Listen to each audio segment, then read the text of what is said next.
Om Shanti students. पिछले class में मैं डिस्कस कर रहा था क्वांटम नंबर। इसमें दो क्वांटम नंबर डिस्कस किया था। प्रिंसिपल क्वांटम नंबर जिसका काम क्या था, energy of electron and radial distance of electron. दूसरा क्वांटम नंबर था एजीमुथल क्वांटम नंबर जिसका काम क्या था, किसी सबसेल का शेप बताना। That gives us idea about the shape of subshell. उसमें आपको और कुछ पॉइंट आपको मिला था कि number of orbit equal number of subshell, और हर सबसेल का यदि सेम ऑर्बिट में सेम एनर्जी लेवल में आपका सबसेल का energy level S lesser than P lesser than D than F, इस तरह से आपका आता है। सेम एनर्जी लेवल में यदि S P D F हो तो उसका एनर्जी लेवल S का सबसे कम होता है, उसके बाद P D तब उससे ज़्यादा F का होता है। तो शेप के बारे में भी जानकारी हुआ था। एजीमुथल में द शेप ऑफ S जो होता है दैट इज स्फेरिकल। शेप जो होता है इसका स्फेरिकल होता है, ये इस तरह से। और P का जो होता है dumbbell,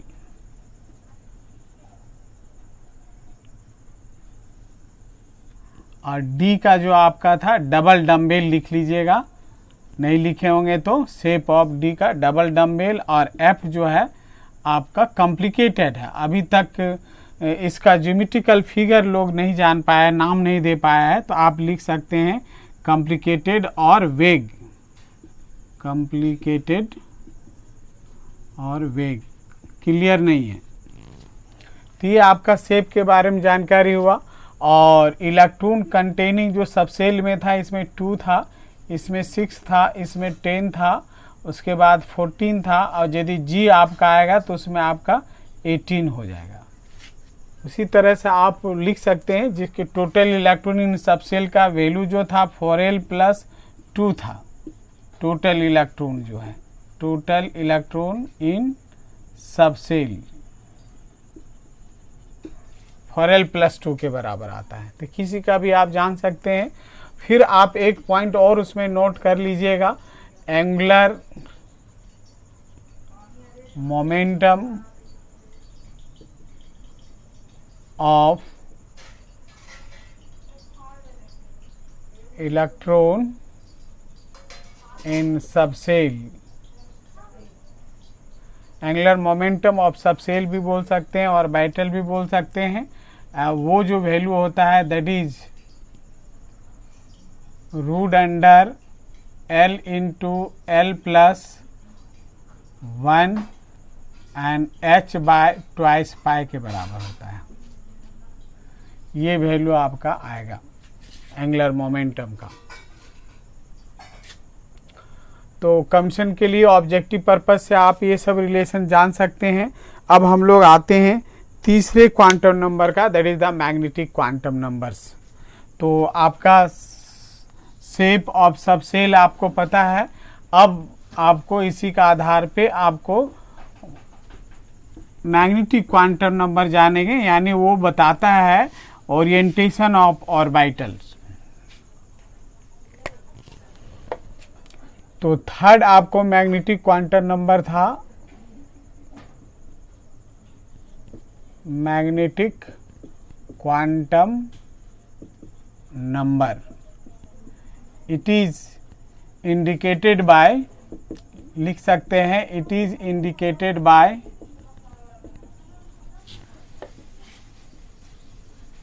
small m and it's value, इसका वैल्यू जो है depends upon small l means azimuthal quantum number and ranges from -L to +L। जब आप रिप्रेजेंट करेंगे तो रेंज के हिसाब से, और वैल्यू जब भी आपका m का वैल्यू निकालना है तो L के हिसाब से आपको रखना है। ठीक है, तो पहले L जानेंगे तब m जानेंगे।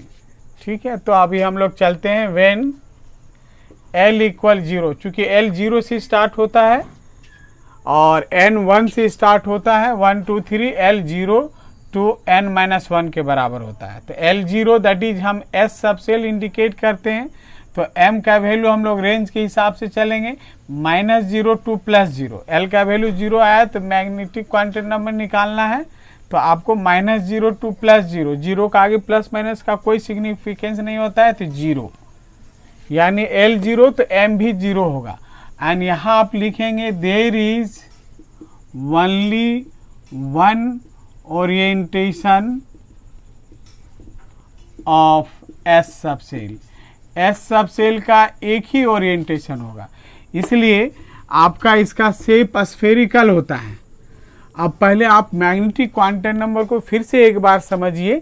जैसे किसी ऑर्बिट के अंदर सब सेल है, ये डम्बेल इलेक्ट्रॉन रखने का ये पर्टिकुलर रीजन है उसका, ठीक है। अभी मान लीजिए एक्स एक्सिस में है, ऐसे एक्स वाई जेड 3 होता है, तो मान लीजिए ये एक्स एक्सिस में इसमें कोई एक इलेक्ट्रिकल फील्ड आया, तो उसका इफेक्ट क्या हुआ, ये मान लीजिए एक्स एक्सिस में है, ये वाई एक्सिस में हो गया या जेड एक्सिस में है, तो अंडर इलेक्ट्रिक फील्ड, तो ये इलेक्ट्रिक फील्ड आए कहाँ है, इलेक्ट्रॉन है, तो where is charge there is electric field, तो इलेक्ट्रॉन है सब सेल में, तो यानी वहाँ इलेक्ट्रिक फील्ड है। तो जब एक्सटर्नल फोर्स अप्लाई होता है, जब एक्सटर्नल फील्ड अप्लाई होता है, कब एक्सटर्नल फील्ड अप्लाई होगा, जब फिर दूसरा एटम उसके नज़दीक में आएगा, तो वहाँ भी इलेक्ट्रिक फील्ड होगा, यहाँ भी। तो जो सबसेल इलेक्ट्रॉन जो सबसेल P में मान लीजिए है, तो मान लीजिए वो एक्स एक्सिस में ओरिएंट है, तो उसका इलेक्ट्रिक रिपल्सन, इलेक्ट्रिक फील्ड का प्रभाव मतलब क्या, उसमें रिपल्सन अट्रैक्शन काम करेगा, तो एज ए रिजल्ट वो एक्स एक्सिस से वाई एक्सिस में हो गया। तो इस तरह से किसी भी सबसेल का कितने पॉसिबल ओरिएंटेशन हो सकता है, कितने पॉसिबल डायरेक्शन हो सकता है अंडर द इलेक्ट्रिक फील्ड या magnetic field. Where is a electric charge there is a magnetic field, जहाँ इलेक्ट्रिक फील्ड है तो वहाँ भी मैग्नेटिक फील्ड होता है। तो due to magnetic field the subshell orient in a particular direction is called orientation of orbital. तो आपका S का स्फेरिकल है, तो इसमें इलेक्ट्रिकल फील्ड अप्लाई होगा तो घूम फिर के एक जैसा होगा। आप नहीं बोल सकते वो एक्स एक्सिस से ही, राउंड फिगर है ना, जैसे राउंड टेबल में कुछ स्टूडेंट बैठे हैं, हम बोलेंगे who one is left student, without reference यदि हम बात करेंगे who one is the left student, everyone is the left student, लेकिन रेफरेंस दे देंगे हाँ इस स्टूडेंट के लेफ्ट में कौन है, तब आप बता पाएंगे। तो ये स्फेरिकल है, ये एक बॉल है, मान लीजिए एक्सटर्नल फील्ड अप्लाई हुआ, अब घूम फिर के एक जैसा आएगा, तो नहीं कह सकते हो कि वो एक्स एक्सिस में ओरिएंट हुआ, कि वाई एक्सिस में हुआ, कि जेड एक्सिस में हुआ। तो इस तरह से इसका एक ही ओरिएंटेशन हो सकता है, इसलिए सबसेल में भी S रिप्रेजेंट करते हैं और ऑर्बिटल में भी S कर सकते हैं, क्योंकि उसका एक ही ओरिएंटेशन है, तो इसके अलग पहचान नहीं होता है, यानी एक्स वाई जेड में इंडिकेट नहीं कर सकते हैं। लेकिन जब वेन L इक्वल 0 लेंगे, सॉरी 1 लेंगे, दैट इज P सबसेल, तो M का वैल्यू देखिए रेंज के हिसाब से क्या होगा, -1 टू +1, तो M का वैल्यू -1 भी आएगा, इसके बीच में 0 भी आ जाएगा और एक +1 आ जाएगा। तो आपका देखिए M का वैल्यू 3 आया, यानी ये जो डम्बेल है P सबसेल, ये 3 पॉसिबल डायरेक्शन में ओरिएंट हो सकता है। तो इसके लिए इसका रिप्रेजेंटेशन हो जाता है Px, Py, Pz, और यहाँ लिख सकते हैं जब L इक्वल 1 हो तो मैग्नेटिक क्वांटम नंबर 3 हो जाएगा, तो यहाँ लिख सकते हैं there are 3 possible orientation of P subshell.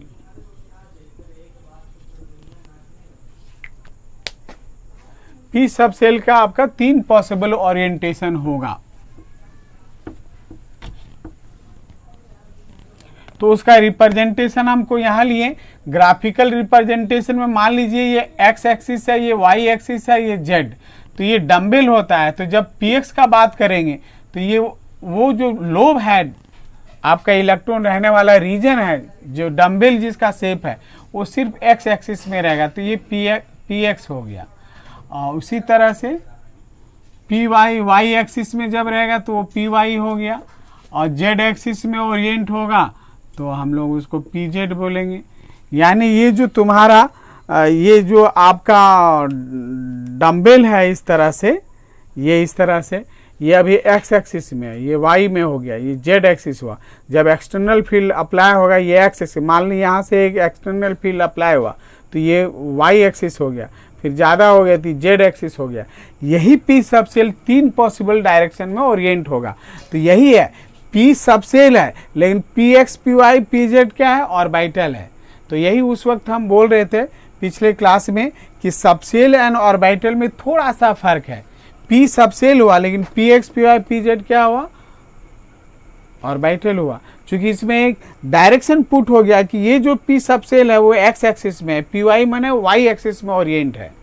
तो यही थोड़ा फर्क है। सबसेल ही एक पर्टिकुलर डायरेक्शन में जब ओरिएंट हो जाता है तो वहाँ सबसेल नहीं बोल के उसको ऑर्बिटल बोलते हैं। तो एस सबसेल का एक ही ऑर्बिटल था लेकिन पी सबसेल का 3 पॉसिबल ओरिएंटेशन हुआ। तो कभी कभी सुविधा के लिए हम लोग पी सबसेल का 3 बॉक्स दिखा देते हैं। एक बॉक्स में हम लोग पी एक्स बोलते हैं, दूसरा बॉक्स को पी वाई और तीसरा बॉक्स को पी जेड बोलते हैं। और हर ऑर्बिटल में मैक्सिमम आपका 2 इलेक्ट्रॉन रखने का कैपेसिटी होता है। तो चलते हैं हम लोग L=2 ले लेते हैं, उसमें देखते हैं कितने पॉसिबल ओरिएंटेशन होगा या डायरेक्शन होगा। तो when L=2 that is D subshell, हम लोग m का वैल्यू लेंगे -2 to +2, -2, इसमें एक -1 भी आएगा, 0 आएगा और +1 आएगा और फिर +2 हो जाएगा। तो 5 पॉसिबल ओरिएंटेशन हुआ। तो लिखेंगे there are 5 possible orientation of D subshell. D का डबल डम्बेल होता है। तो अब इसको समझना है कि एक को हम रिप्रेजेंट करते हैं डी एक्स वाई, दूसरा d y z, d z x, फिर d x square -Y square और डी जेड स्क्वायर। ये ओरिएंटेशन है। बॉक्स में यदि दिखाना है सुविधा के लिए तो डी को हम लोग 5 बॉक्स में दिखाएंगे। एक बॉक्स को डी एक्स वाई के लिए रखेंगे, d y z, d z x, फिर d x square -Y square और डी जेड स्क्वायर। तो 5 पॉसिबल ओरिएंटेशन और डायरेक्शन हुआ। ठीक है, तो उसी तरह से हम लोग यहाँ ग्राफिकल रिप्रेजेंटेशन दिखा सकते हैं। ये 2 डायमेंशन है और एक्स वाई जेड 3 डायमेंशनल हो गया। ये एक्स हुआ, वाई हुआ, जेड हुआ। तो हम डी एक्स वाई को हम दिखाना है, मतलब डबल डम्बेल जो होता है ये दोनों लोब एक्स और वाई एक्सिस के बीच में है। ये एक्स और वाई है तो एक लोब यहाँ दिखा देंगे और दूसरा लोब ऐसे लग रहा है ये जेड और एक्स डैश के बीच में, ऐसा नहीं है, ये इसके बीच में है, एक्स डैश और वाई के बीच में है। 3 डायमेंशनल है, 2 प्लेन में दिखा रहे हैं, इसे ऐसा लगता है। उसी तरह से हमको मान लीजिए डी वाई जेड दिखाना है। तो ये एक्स है, ये वाई है, ये जेड है, ये वाई डैश हुआ, ये एक्स डैश हुआ, ये जेड डैश हो गया। तो वाई जेड माने दोनों लोब वाई और जेड के बीच में होगा। तो ये वाई जेड है, तो एक लोब यहाँ सामने दिख रहा है और एक यहाँ दिखा दीजिए। तो ये वाई डैश और जेड के बीच में है। फिर आपका इसी तरह से डी जेड एक्स भी दिखा सकते हैं, यानी ये एक्स है, ये वाई है, ये जेड है। तो एक्स और जेड ये है तो इसके बीच में होगा, ये वाई एक्सिस में नहीं है, ये एक्स और जेड के बीच में है। फिर हमारा एक लोब यहाँ दिखा दीजिए। फिर आप दिखाएंगे नेक्स्ट 5 ऑर्बिटल हुआ इसका डी सबसेल का। तो चौथा के लिए आप क्या है, D x square -Y square. तो आपका ये एक्स है, ये वाई है, ये अब ये जो है एक्सिस टू एक्सिस होगा, एक्स और वाई। तो ये हो गया D x square -Y square. और कभी कभी क्या है कि एक ही लोब जो है, आपको एक ही लोब में आपका एक्सटर्नल फील्ड अप्लाई हुआ और दोनों एक साथ कॉन्साइड हो गया जेड एक्सिस में। तो ये जेड है तो दोनों लोब इसी में चला आया, तो यहाँ छोटा सा लोब दिखा देंगे, तो इसी को डी जेड स्क्वायर बोलते हैं। तो ये तुम्हारा ग्राफिकल रिप्रेजेंटेशन हुआ 5 ऑर्बिटल ऑफ डी सबसेल। तो आपको ये जानना है। और एफ चूँकि शेप उसका कॉम्प्लिकेटेड है तो उसको तो ग्राफिकल दिखा नहीं सकते हैं, लेकिन थ्योरेटिकली आप जान सकते हैं। एल का वैल्यू यदि आप 3 लेते हैं दैट इज एफ सबसेल, तो एम का वैल्यू क्या होगा, -3 -2 -1 0 फिर +1 फिर +2 और +3 यानी 7। तो 7 पॉसिबल ओरिएंटेशन होगा, इसलिए एफ के लिए हम लोग 7 हम लोग बॉक्स दिखा देते हैं, 1 2 3 4 5 6 और एक 7। लेकिन इसका ग्राफिकल रिप्रेजेंटेशन नहीं कर पाएंगे, इसलिए चूंकि इसका शेप कॉम्प्लिकेटेड है। तो theoretically there are 7 possible orientation of f subshell. और अभी हम बता रहे थे each orbital having contain 2 electron, maximum 2 electron हर ऑर्बिटल में रहता है। तो इस तरह से आप इसको अभी आप देख सकते हैं, total electron present in subshell जो आप याद किए थे। अब एस सबसेल में आपका इलेक्ट्रॉन जो है आपका 2 होता है, तो ऑर्बिटल भी एक ही है, इसलिए उसका एक ही में दोनों इलेक्ट्रॉन रहेगा। फिर पी में आपका 3 आया है, तो इसलिए बॉक्स में जब दिखाते हैं 3 बॉक्स, तो हर एक में 2 इलेक्ट्रॉन आएगा, 6 हो गया टोटल। पी का टोटल ओरिएंटेशन 3 है, लेकिन हर ऑर्बिटल में 2 इलेक्ट्रॉन होगा, तो टोटल 6 है। डी में आप 10 याद रखे थे और एफ में 14। तो इसमें 5 ऑर्बिटल है, 5 2 जा 10, इसमें 7 ऑर्बिटल है, तो 7 2 जा 14 हो गया। तो इस तरह से हर ऑर्बिटल में 2 इलेक्ट्रॉन रहता है, इसको भी ध्यान में रखना है। और किसका कितना ऑर्बिटल है, तो L का वैल्यू जान के आप M जान सकते हैं, N का वैल्यू जान के L जान सकते हैं, और L का वैल्यू जान के आप M का वैल्यू जान सकते हैं। ये ध्यान में रखना है। Now come to the 4th quantum number, that is the spin quantum number. तो यहाँ आप बोल सकते हैं it is indicated by S। It gives us idea, इसका क्या जानकारी देता है, spinning of electron. It gives us idea about spinning of electron. Spinning of electron मतलब क्या हो गया, that is electron moves clockwise direction और एंटी क्लॉकवाइज डायरेक्शन।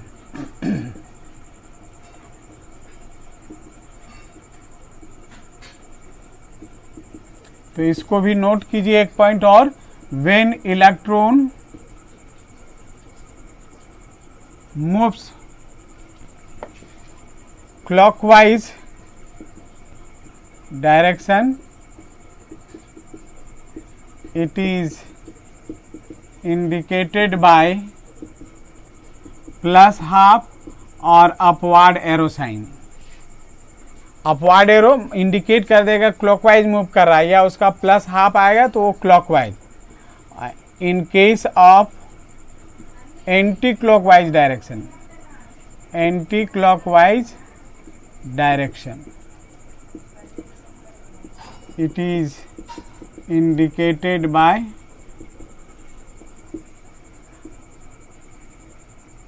-12 और डाउनवर्ड एरो साइन। ये है, इसको ऐसे समझ सकते हैं कि earth moves around the sun and it also moves about its imaginary axis west to waste.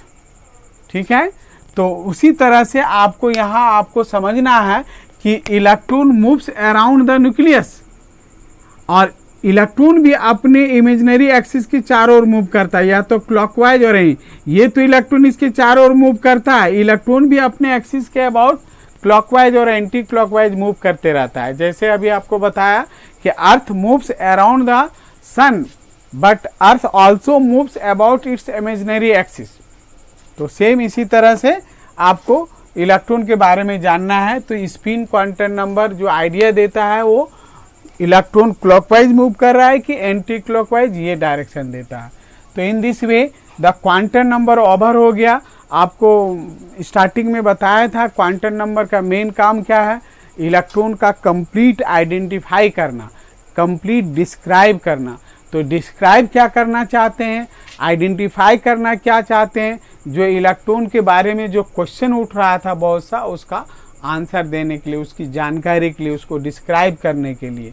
तो 4 क्वांटम नंबर में हर एक क्वांटम नंबर में जो कंसेप्ट दिया गया, जो बात बताया गया, उसको याद रखना है, क्योंकि फर्दर बहुत तरह का ट्विस्टेड क्वेश्चन आएगा, इसी कंसेप्ट के आधार पे उसको हम लोग जानेंगे। तो इसके बाद आप जानेंगे, सबसेल जान गए, ऑर्बिटल भी जान गए। अब आपको आएगा electronic configuration means how electron arrange in subshell.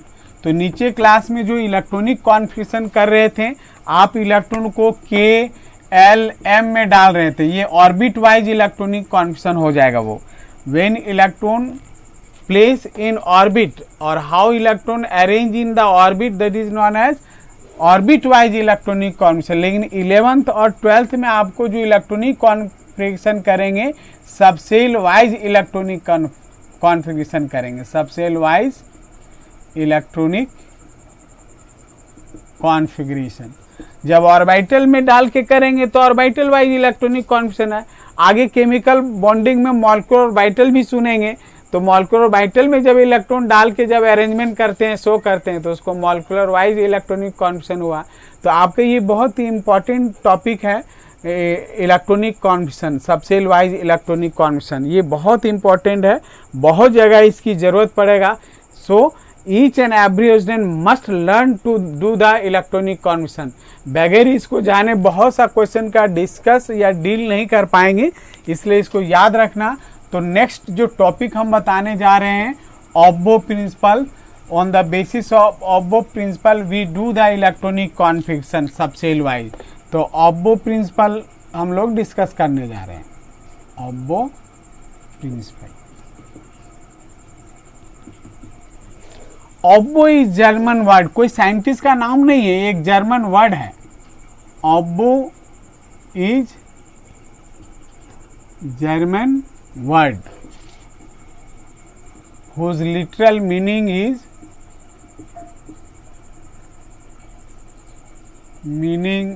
is build up, बनाने के अर्थ में है। तो जैसे वाल स्टैंड प्लेसिंग 1 by 1 ब्रिक, एक एक करके ईंटा रख के हम लोग वाल खड़ा करते हैं, उसी तरह न्यूक्लियस के चारों ओर बहुत सा ऑर्बिट है और ऑर्बिट में बहुत सा सबसेल है। तो फर्स्ट ऑर्बिट है तो उसमें एक ही सबसेल आएगा 1s, सेकेंड ऑर्बिट में 2 सबसेल आएगा 2s 2p, थर्ड में 3s 3p 3d आएगा सबसेल, फोर्थ ऑर्बिट में number of orbit equal number of subshell होता है 4s 4p 4d 4f, इस तरह से। तो number of orbit, number of subshell. तो अब जो इलेक्ट्रॉन हम डालेंगे सबसेल में, तो हम लोग सबसेल लिख के डायरेक्ट नहीं डालते हैं। तो सबसेल क्या है, एनर्जी लेवल है। तो आपको इलेक्ट्रॉन जो जाता है लोअर एनर्जी में पहले जाता है। भले हर एक ऑर्बिट में अपना अपना सबसेल है, लेकिन किसी का ज़्यादा है किसी का कम है एक दूसरे से। तो आपको यहाँ पहले जानना होगा एनर्जी लेवल, यानी जो और सबसेल का एनर्जी किसका कम है ज़्यादा है। तो ऑब्बो का कहना है कि जिस तरह वाल हम एक एक ईंटा रख के खड़ा करते हैं, उसी तरह से आपको इलेक्ट्रॉन 1 by 1 ऐड करते हैं एनर्जी लेवल में, तब वो कॉन्फिगरेशन होता है अरेंजमेंट ऑफ इलेक्ट्रॉन। तो according to Aufbau principle, electron goes to first lowest energy level then higher energy level. तो यहाँ पर अकॉर्डिंग टू ऑब्बो प्रिंसिपल जो बात कहा गया है उसको मैं लिख दे रहा हूँ। ऑब्बो प्रिंसिपल बहुत सिंपल स्टेटमेंट है। According to Aufbau principle, electron goes to lower energy level first, then higher energy level.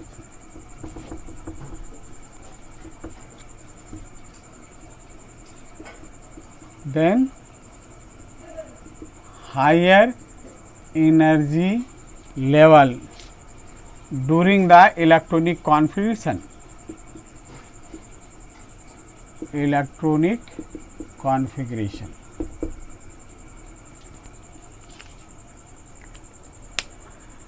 तो आपका एनर्जी लेवल आपका जो यहाँ क्या है उसको मैं लिख देता हूँ।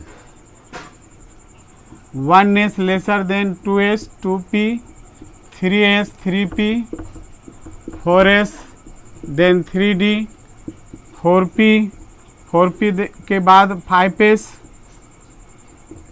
फिर आपका लिखेंगे 4D, तब आपका आएगा 5P, अब 5P के बाद 6S आएगा, 6S के बाद 4F आएगा, देन 5D आ जाएगा, देन आपका 6P हो जाएगा और 6P के बाद तब 7S आ जाएगा। ये एनर्जी लेवल है। तो अब बहुत लोग टीचर बोलेगा कि इसको रट लेना है, किसका एनर्जी लेवल कम है ज़्यादा है, उसको जानते हैं इलेक्ट्रॉन को डालना है और हर एक सब सेल में कितना इलेक्ट्रॉन है ये तो आपको पता है। S में मैक्सिमम 2 रखता है, P में मैक्सिमम 6, D में 10 और F में 14, इस तरह से। तो अब इसमें स्टूडेंट लोग का प्रॉब्लम क्या होता है, इसको रटना पड़ता है, याद करना पड़ता है। कभी कभी कोई टीचर बता देगा कि इसको एक तरीका उसको या ऐसे लिख लेना, तो वो भी हम नहीं चाहते हैं कि उसके आधार पे जाओ। कुछ लोग टीचर लोग बताएंगे कि इसमें आपका एक बॉक्स बना लीजिए, बॉक्स में बोलेगा कि ये फर्स्ट ऑर्बिट के लिए है, सेकेंड ऑर्बिट है, थर्ड ऑर्बिट, फोर्थ तक जाएगा और यहाँ 7th ऑर्बिट तक गया है अभी तक जो एलिमेंट नोन हुआ है, तो हम लोग यहाँ पर 7 तक बनाते हैं। 1S यहाँ लेते हैं, ये 2S 2P आ गया, थर्ड में 3S 3P 3D आ जाता है, 4S 4P 4D 4F और 5S 5P 5D 5F, 2 ही F यूज होता है, 4F एंड 5F जितना एलिमेंट नोन है उस सब में से। उसके बाद 6S 6P 6D 6F, ये सब तो ज़रूरत पड़ेगा नहीं। फिर 7S 7P 7D, ये सब भी D ज़रूरत नहीं पड़ता है। एंड यू मूव डायगोनली, तो 2P के बाद 3S आएगा, 3S के बाद 3P जाता है, 3P के बाद देखिए 4S आता है, तब 3D, तब 4P, तब 5S and 4D 5P 6S भरने के बाद देखिए 4F आ जाता है, 6S के बाद देखिए लिखा होगा 4F। तो इस तरह से कुछ टीचर बताएंगे ये बॉक्स बना लो, एरो बना दो, उसके बाद देखो किसका लोअर है। तो जब हम एरो आप डालेंगे डायगोनली, तो जिसमें पहले एरो साइन जा रहा है उसका लोअर एनर्जी आ रहा है। तो ये भी आपको टाइम टेकिंग है, अभी तो आपको डायरेक्ट जानना है। तो इसके लिए मैं आपको टिप्स बताऊंगा कैसे आपको याद रखना है और कैसे डायरेक्ट आप बनाएंगे। तो आज हम इसको इस तरह से हम खाली ये सिर्फ बता देना चाहता हूँ कि नंबर ऑफ ऑर्बिट जो है, फर्स्ट ऑर्बिट जिसको K से रिप्रेजेंट करते हैं 1S, सेकेंड जब लिए यहाँ पर K के बाद L हो गया, तो इसमें 2 सबसेल आए 2S and 2P। Third orbit में इसी तरह 3S 3P 3D और फोर्थ में जब इन करेंगे तो 4S 4P 4D and 4F और फिफ्थ में जब जाएंगे तो 5S 5P 5D और 5F। 5G तो इसकी ज़रूरत नहीं पड़ता है। 6 में जैसे इन करेंगे तो 6S 6P 6D 6F and 6G, इस सब का ज़रूरत नहीं पड़ता है। 6H ये सब ज़रूरत नहीं पड़ता है, माने 4 ही सबसेल ज़रूरत पड़ता है, S P D and F। तो देखिए, एक तो एनर्जी लेवल ऑब्बो प्रिंसिपल के आधार पे लिखा है और एक बॉक्स है। हम ये दोनों को हम नहीं बोलेंगे इसको करो, इसको भी आपको जब आपको 1 मार्क्स का क्वेश्चन है, आपको कॉन्फ्यूजन की ज़रूरत है, अब उसको करने के लिए आप पूरा बॉक्स बनाएंगे, इसको लिखेंगे, एरो साइन रिप्रेजेंट करेंगे, फिर आप देखेंगे, मैच कराएंगे, तब करेंगे, तब तो ये टाइम टेकिंग हो गया। अभी तो एक क्वेश्चन 1 मिनट में करना है, 1 ऑब्जेक्टिव जितना क्वेश्चन है 1 क्वेश्चन 1 मिनट में करना है। पढ़ो और ऑप्शनल आंसर तुरंत पकड़ो। तो उसके ख्याल से अभी एक आइडिया बताने जा रहा हूँ आपको। तो ये तो रटना नहीं है, जो नंबर ऑफ ऑर्बिट है उतना सबसेल है, यानी थर्ड ऑर्बिट में इन किए तो 3 सबसेल है, 3S 3P 3D लगातार, तो इसमें रटना नहीं है। आपको मान लीजिए 5वां सबसेल में इन किए हैं तो वहाँ तो आप डायरेक्ट लिख सकते हैं 5S 5P 5D 5F, ठीक है। तो अब इसमें जो तरीका हम बताने जा रहे हैं उसको ध्यान से देखना। तो जैसे अभी हम एक कॉन्फ्यूजन करते हैं ऑब्बो प्रिंसिपल के आधार पे आयरन का, जिसका एटॉमिक नंबर 26 होता है। तो आप जो अब एनर्जी लेवल के आधार पे लिखेंगे, 1S के बाद आता है 2S, तो यहाँ 2 आ गया 2 और 2P 6 और 3S 2 और 3P 6, ठीक है। अब यहाँ 3D 3P के बाद आपको क्या आ जाता है 4S, तो यहाँ 2 भर लेंगे, तब आता है 3D आता है। तो आपको कितना बचा, 6 इलेक्ट्रॉन बचा, यहाँ 20 हो गया है, देखिए 10, 18 to 20 एंड 6 26 हो गया। तो इसमें जब आप कॉन्फ्यूजन करते हैं इस तरह से, तो आपको याद रखना होता है कि कौन एनर्जी लेवल आप, कौन सबसेल का एनर्जी कम है, तो उसको पहले रखना होता है। तो उससे बचने के लिए आपको मैं यहाँ एक तरीका बता रहा हूँ, सबसेल को सीरियली लिखिए, ध्यान दीजिएगा, पहला पॉइंट, सबसेल को सीरियली लिखिए, इलेक्ट्रॉन डालते जाइए, जहां डी और एफ आता है इलेक्ट्रॉन मत डालिए, वहां अगला एस डाल लीजिए, तब आप जाइए डी में। जैसे सीरियली सबसेल लिख रहे हैं, डी एफ जब आता है तो उसमें इलेक्ट्रॉन मत डालिए, अगला एस भरिए तब डी में, और एफ में कब जाता है, 6s भरने के बाद 4f में चला जाना है, और जब 7s भरेंगे तो सीधे 5f जाना है, तब डी जाना है। तो ये दो चीज़ यदि याद रखते हैं, सीरियली सबसेल को लिखिए। जैसे अभी हम यहाँ इसी को करते हैं, तो अभी हम आयरन का करते हैं, तो फर्स्ट ऑर्बिट है 1s2, सेकेंड में 2 है सबसेल 2s2 2p6, अब थर्ड ऑर्बिट में हमारा 3 सबसेल है 3s 3p 3d। तो लेकिन हमारा जब इलेक्ट्रॉन डालेंगे तो डी छोड़ के अगला एस जाएंगे, तो यहाँ तो 2 भर देंगे, यहाँ 6 डाल देंगे, यहाँ नहीं डालेंगे, अगला एस इसका 4s, इसको डालने के बाद डी। हम क्या बोला कि डी एफ जैसे आता है उसको छोड़ दो, अगला एस भरो तब डी, लेकिन 6s जैसे डालेगा तो डी के बजाय 4f डाल देना है, तब डी जाना है, और 7s जैसे भरा जाएगा तो डी के बाद 7s के बाद डी के भरने के बजाय 5f। बाकी में आपको ये दो चीज़ को ध्यान में रखना है। तो ये यहाँ 18 हो गया, 2 20 और 6 26 हो गया। अंतर है कि ये क्या है कि डी 3d बाद में आया, 4s पहले लिखा गया, एनर्जी लेवल के आधार पे लिखा है। तो हमने भी एनर्जी लेवल फॉलो किया, जब डी आया था तो इलेक्ट्रॉन तो हम डाले नहीं, पहले हम लोअर एनर्जी 4s गए तब गए। तो ये भी गलत नहीं है, यहाँ फर्क ही दोनों में है कि यहाँ सबसेल एनर्जी जिसका कम ज़्यादा है वैसे लिखा है, यहाँ सबसेल सीरियली लिखा है, but electron added according to energy level. हमने भी ऑब्बो प्रिंसिपल को फॉलो किया। जैसे एक दो और एग्जाम्पल ले लीजिए, फिर से एक बार ध्यान में सुनिए कि जब सबसेल को सीरियली लिखिए और इलेक्ट्रॉन जब डालते हैं तो जैसे डी एफ आता है, don't fill in D and F first आप अगला एस को डाल लीजिए तब डी में जाइए। और 4f 5f 2 ही एफ यूज होता है, तो 4f कब भरेंगे, जस्ट 6s भरने के बाद, और 5f कब भरेंगे, जस्ट 7s भरने के बाद। ये दो चीज़ यदि याद करेंगे तो एनर्जी लेवल रटना ही नहीं पड़ेगा। तो जैसे अभी हम लोग चलते हैं, एक लेते हैं हम लोग हायर एटॉमिक नंबर लेते हैं। जैसे अभी हम लोग ले रहे हैं, इसका ले लेते हैं रुबेडियम का, इसका एटॉमिक नंबर 37 होता है। तो हम लोग चलते हैं, लिखते हैं 1s2 2s2 2p6 3s2 3p6 3d। देखो आ गया, हम नहीं भरेंगे, अगला एस भर लेंगे पहले, तो 4s2, तब यहाँ 10 भरिए, फिर 4p6, तो हमारा 4d नहीं भर रहे हैं, 4f भी नहीं भर रहे हैं, तब क्या आ जाएगा 5s1, एक ही यहाँ 36 हो गया है, तो 1 इलेक्ट्रॉन है। तो इस तरह से आपको थोड़ा सा काउंटिंग प्रॉब्लम आएगा, आप बार बार काउंट करेंगे, हमको बार बार काउंट नहीं करना पड़ा। तो नेक्स्ट क्लास में हम इसका भी हम दूर कर देंगे कि इसमें भी हमको काउंट बार बार नहीं करना पड़ेगा। जैसे हम वहाँ जाके रुक गए तो वैसे ही आप भी वहाँ जाके रुक जाएंगे। तो ये हुआ। तो अब देखिए एनर्जी लेवल में जाएंगे तो जहाँ डी ये 4s पहले आता ही है, यहाँ आता, 4p6 आया, ये सब नहीं लिखा था, सीधे ये लिखा था, तब 4d। तो इलेक्ट्रॉन तो बचा नहीं जब हम 4d में जाएंगे। तो चलिए हम लोग एक आध दो और ले लेता हूँ इलेक्ट्रॉन का कॉन्फिगरेशन। जैसे Sn है, इसका एटॉमिक नंबर 50 है। अब इसका हमको कॉन्फिगरेशन करना है, तो हमको सबसेल सीरियली लिखना है, हमको अब एनर्जी लेवल के आधार पे नहीं लिखना है, लेकिन फॉलो करना है एनर्जी लेवल के आधार पे। तो एनर्जी लेवल फॉलो होने के लिए जो दो चीज़ बताए हैं, सीरियली सबसेल लिखिए, जहाँ डी एफ आता है, don't fill the electron in D and F, अगला एस भर लीजिए तब डी, और 4f कब भराएगा, 6s के बाद। ये दो चीज़ यदि याद रहेगा तो आपको तो एनर्जी लेवल रटना ही नहीं पड़ेगा, आराम से कर लीजिएगा जैसे हम इसको कर रहे हैं।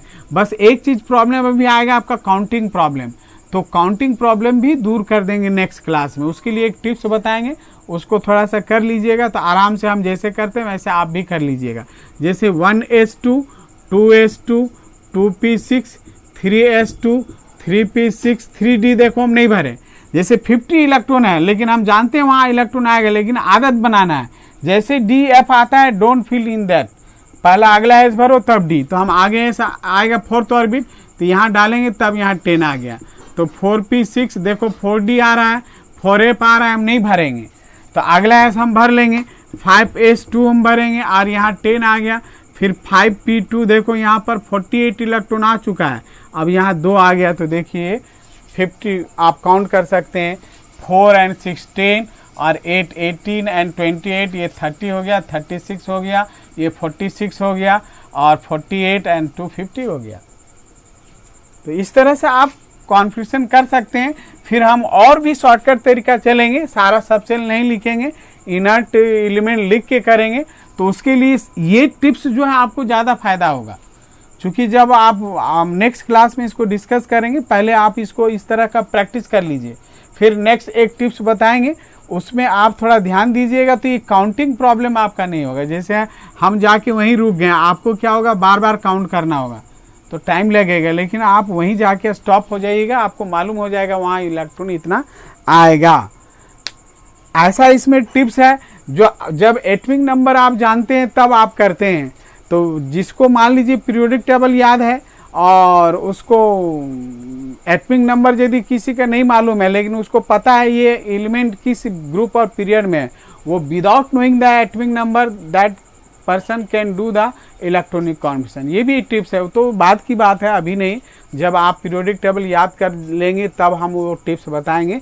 अभी आपको एक टिप्स अभी बताया है, बस थोड़ा आप प्रैक्टिस कीजिए, अपने से कोई आइटम लीजिए, कॉन्फिगरेशन ऐसे कीजिए, सबसेल सीरियली लिखिए, जहाँ डी एफ आता है रुक जाइए, अगला एस भरिए तब डी भरिए, और 6s के बाद जस्ट 4f देन 5d करेंगे। तो ये दो चीज़ यदि याद रखेंगे तो इलेक्ट्रॉनिक कॉन्फिगरेशन कर लीजिएगा। जो एक प्रॉब्लम अभी हम बताए हैं काउंटिंग वाला, तो नेक्स्ट क्लास में आपको उसको भी हम कंप्लीट कर देंगे, तब तक आप इसकी प्रैक्टिस कीजिए ताकि आपको आगे सीखने में आसानी होगा। Thank you for listening.